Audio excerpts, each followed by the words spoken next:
আসসালামু আলাইকুম, welcome back to my cooking channel Naz kitchen. Please subscribe my channel. আজকে আমরা আপনাদেরকে দেখাবো করলা ভাজি। এই করলা ভাজি করার জন্য আমরা চুলায় একটা পাইফেন বসাবো। এখন পাইফেনের মধ্যে আমরা দিয়ে দিব সরিষার তেল। সরিষার তেলটা যখন পাইফিং হবে তখন আমরা এর মধ্যে দিয়ে দিব কালো জিরা।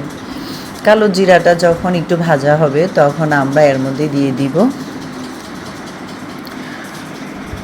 রসুন কুচি।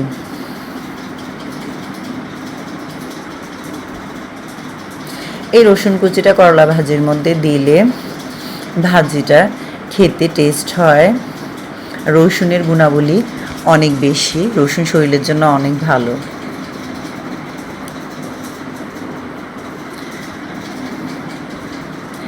এই রসুন কুচিটা যখন মোটামুটি ভাজা হবে তখন আমরা এর মধ্যে দিয়ে দিব পেঁয়াজ কুচি।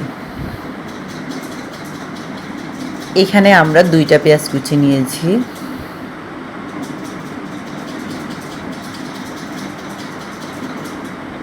একটা রসুন কুচি নিয়েছি। এখন আমরা পেঁয়াজ রসুনটাকে হালকা ভাজি করে নিব। এই পেঁয়াজ রসুনটা বাদামি কালার হবে না।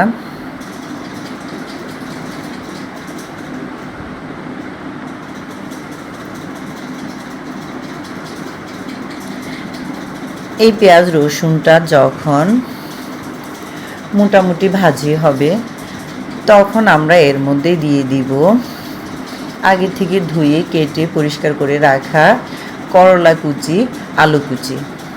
এখানে আমরা নিয়েছি 200 গ্রাম করলা, 100 গ্রাম আলু।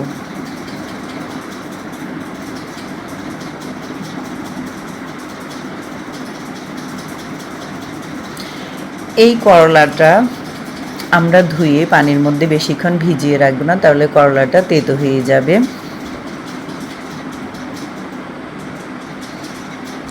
করলাটাকে ধুয়ে আমরা পরিষ্কার করে আমরা ঝাঁকি দিয়ে পানিটা ছাড়িয়ে নিব,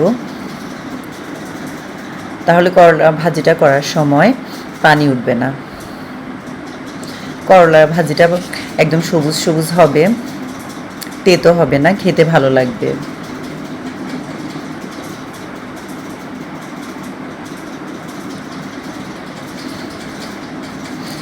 এখন আমরা আলু কুচি আর করলা কুচিটাকে তেলের সাথে ভালোভাবে মিশিয়ে নিব আর হালকা সেদ্ধ হওয়ার জন্য নেড়ে চেড়ে করলা ভাজিটাকে পেঁয়াজ কুচি রসুন কুচির সাথে মিশিয়ে নিব। এখন যখন পেঁয়াজ কুচি আর করলা কুচিটা হালকা সেদ্ধ হয়ে আসবে তখন আমরা এর মধ্যে দিয়ে দিব 1/2 চামচ হলুদের গুঁড়া, 1 চামচ লবণ। এই হলুদের গুঁড়াটা আমরা খুব বেশি একটা দিব না, দিলে করলা ভাজিটা এরকম সবুজ সবুজ থাকবে না, কালচে হয়ে যাবে, খেতে ভালো লাগবে না, এটা টেস্ট নষ্ট হয়ে যাবে। এখন আমরা হলুদের গুঁড়া, লবণ, করলা কুচি আর আলু কুচির সাথে ভালোভাবে মিশিয়ে নিব। এই করলা ভাজিটা করার সময় আমরা কোনো লিড বা ঢাকনা ব্যবহার করব না, কারণ এই করলা ভাজিটা আমাদের নরম বা হবে না। এই করলা ভাজিটা হবে একদম ঝরঝরে শুকনা ভাজি। এখন আমরা এর মধ্যে দিয়ে দিব 4-5টা কাঁচামরিচ ফাঁকি করে কাটা।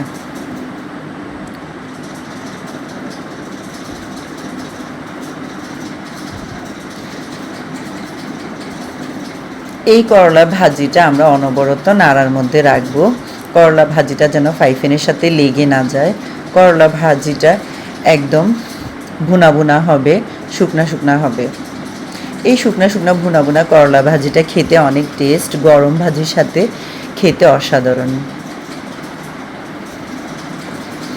এই করলা ভাজিটা আপনারা ডাল বা গরম ভাতের সাথে খেতে পারেন, বা শুধু গরম সাদা ভাতের সাথেও খাওয়া যায়, খেলে অনেক টেস্ট লাগে। এখন আমরা একটা সার্ভিং ডিশের মধ্যে করলা ভাজিটা ঢেলে নিব আর এটা গরম গরম আমরা সার্ভ করব। রেডি হয়ে গেল আমাদের করলা ভাজি। Please share and subscribe my channel Naj Kitchen.